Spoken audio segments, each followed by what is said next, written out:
All right, guys. So Google and Microsoft saved the stock market this week with beat and raise earnings reports. And then the PCE inflation report on Friday, we know came in on a year over year basis. It came in slightly hotter than expected, but month over month was in line with expectations. So that helped stocks go higher based off of Google and Microsoft's earnings. They obviously have big weightings in the indexes. So obviously Meta investors didn't like their report, but this stock was priced for perfection after going from $100 a share to 500. But that sell-off scared some people, plus going into the PCE inflation report.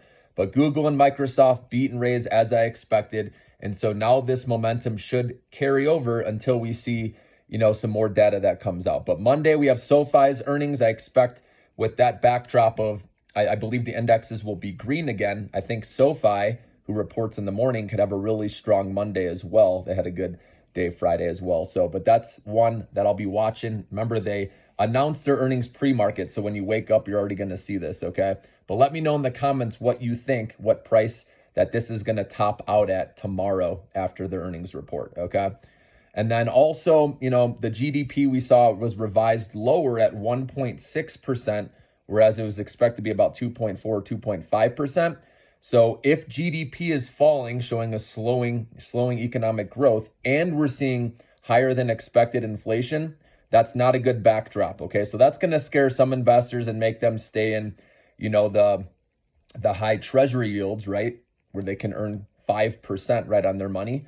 So that money is still on the sidelines, right? Eventually, like I said, it'll come in, but it's going to take longer for this inflation to get down to the Fed's target of 2%. Because of the law of large numbers are comparing over year comparisons, right? So in 2022, obviously, we saw inflation go up to 9%. So in 2023, obviously, it was easier to see decelerating inflation when you're coming off of those large numbers. And that's why the stock market has rallied big in 2023 up until this point, okay? But now, when we're comparing 2024 to 2023, it's going to be much harder to show that decelerating inflation, okay? So keep that in mind. It could take another year or two, right, to totally get down consistently that 2% target, all right? We need to see shelter costs obviously come down, also with auto prices, things like that, with car insurance, okay?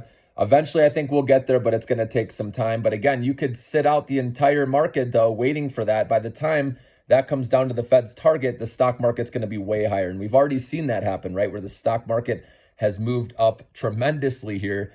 And right now, there's a lot of stocks that have rallied over 100%. And I believe the upside is limited now at this point, especially Google and Microsoft, right? They popped. I think Microsoft has more room to run, and Google can run a little bit more as well. Don't get me wrong. But again, it was much better if you bought these a long time ago. If you're a new person thinking about buying Google now after it popped after earnings, I mean, me personally, I would say wait for a dip. It's always wait for a dip, okay? You don't want to buy stocks that are, very overextended, that have already rallied huge, because it doesn't take much, right, out there. We don't know what it could be that could cause the stock market to drop, right?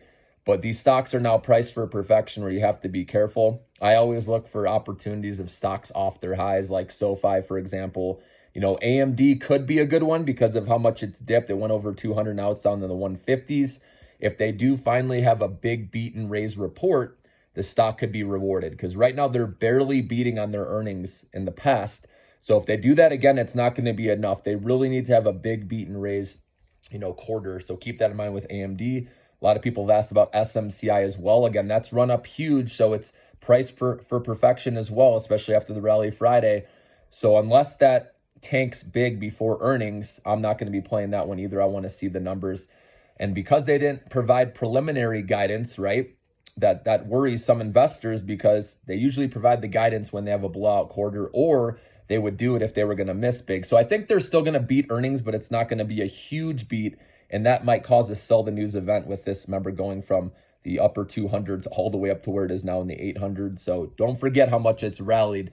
Okay, it could sell off, but you never know. If they have a big beat, then the stock's going back, going to retest those highs we saw over 1,000. So anything's possible. But I personally like to look for stocks that have been forgotten, kind of left for dead, that have an opportunity to beat earnings, okay?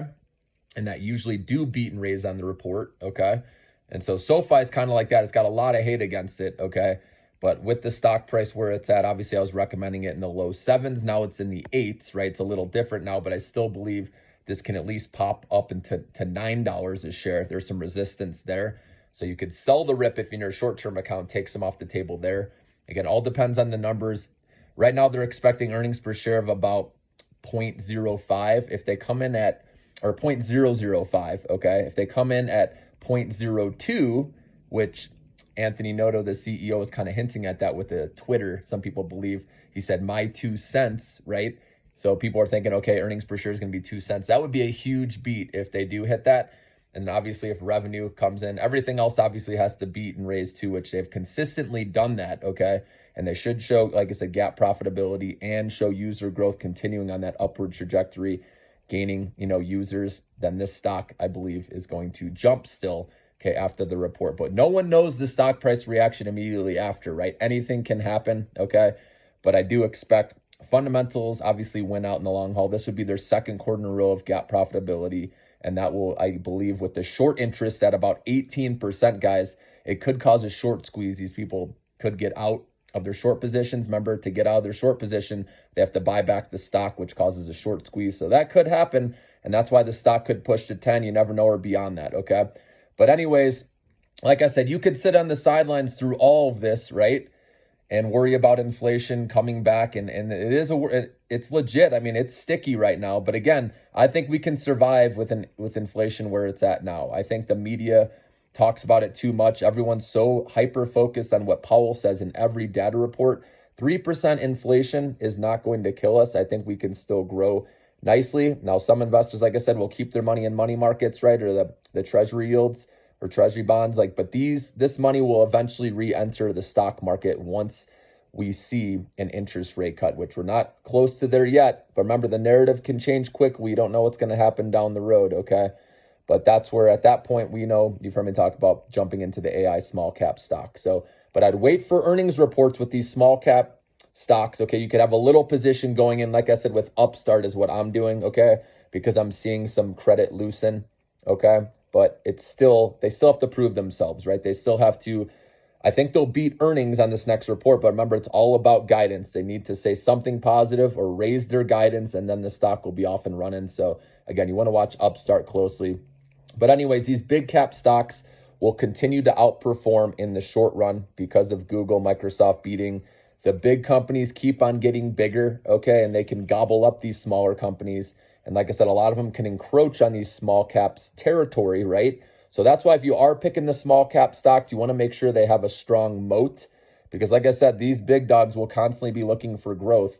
And if they can easily go into a small company's space and you own that stock, you have to be careful. I believe SoundHound is one of those companies because they have the conversational AI, but why couldn't, Microsoft or Google, right? Or Apple's Siri, right? Why couldn't they do what SoundHound's doing? So you got to have that mindset with any of these small cap stocks you own. And that's why I recommend only having a small position, because these big companies keep on getting bigger. They keep expanding right into different areas. And I believe NVIDIA could even do that with a lot of these semiconductor, spaces that we're seeing. Okay, they're already starting to go into like Broadcom's turf by, doing customized AI chips like them. And who knows what they'll get into. And so even with NVIDIA, you got to watch that with those smaller companies, okay, with competition. But anyways, I just wanted to give you a little stock market recap. Drop me a line in the comments. Let me know what earnings reports you're playing this week. Have a good day. Enjoy your weekend.